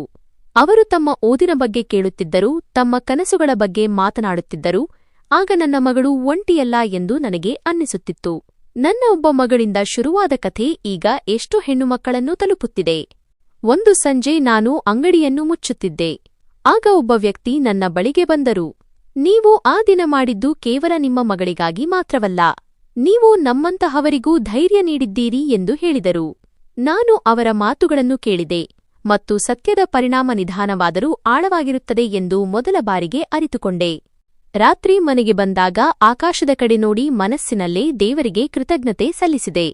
ಬಹುಶಃ ಪ್ರತಿಯೊಬ್ಬ ಮನುಷ್ಯನ ಜೀವನದಲ್ಲೂ ಭಯ ಮತ್ತು ಸತ್ಯದ ನಡುವೆ ಒಂದನ್ನು ಆರಿಸಿಕೊಳ್ಳಬೇಕಾದ ದಿನ ಬರುತ್ತದೆ ಎಂದು ನಾನು ಭಾವಿಸಿದೆ. ಆ ದಿನ ನಾನು ಸತ್ಯವನ್ನು ಆರಿಸಿಕೊಂಡೆ ಮತ್ತು ಅದೇ ಸತ್ಯವು ನನ್ನ ಮಗಳನ್ನು ಉಳಿಸಿತು, ನನ್ನ ಹೆಂಡತಿಗೆ ನೆಮ್ಮದಿ ನೀಡಿತು. ನಾನು ಕೇವಲ ಒಬ್ಬ ಅಂಗಡಿಯವನಲ್ಲ, ಸರಿಯಾದ ಸಮಯದಲ್ಲಿ ಸರಿಯಾದ ನಿರ್ಧಾರ ತೆಗೆದುಕೊಂಡ ಒಬ್ಬ ತಂದೆ ಎಂಬ ಅರಿವನ್ನು ನನಗೆ ನೀಡಿತು. ಈಗ ನನಗೆ ವಯಸ್ಸಾಗುತ್ತಿದೆ ಮತ್ತು ಕೈಗಳು ನಡುಗುತ್ತಿವೆ, ಆದರೂ ನನ್ನ ಮನಸ್ಸು ಬಲವಾಗಿದೆ. ಏಕೆಂದರೆ ನಾನು ನನ್ನ ಮಗಳನ್ನು ಕೇವಲ ಬೀಳ್ಕೊಡಲಿಲ್ಲ, ಅವಳನ್ನು ಸರಿಯಾದ ಸ್ಥಳಕ್ಕೆ ಒಪ್ಪಿಸಿದ್ದೇನೆ ಎಂದು ನನಗೆ ತಿಳಿದಿದೆ. ಉಸಿರಿರುವವರೆಗೂ ನಾನು ಆ ದಿನವನ್ನು ನೆನಪಿಸಿಕೊಳ್ಳುತ್ತೇನೆ, ಏಕೆಂದರೆ ಆ ದಿನವೇ ನಾನು ತಂದೆಯೊಬ್ಬನ ದೊಡ್ಡ ಆಸ್ತಿ, ಅವನ ಧೈರ್ಯ ಎಂದು ತಿಳಿದುಕೊಂಡೆ. ಈಗ ವರ್ಷಗಳು ಕಳೆಯಲಾರಂಭಿಸಿದವು.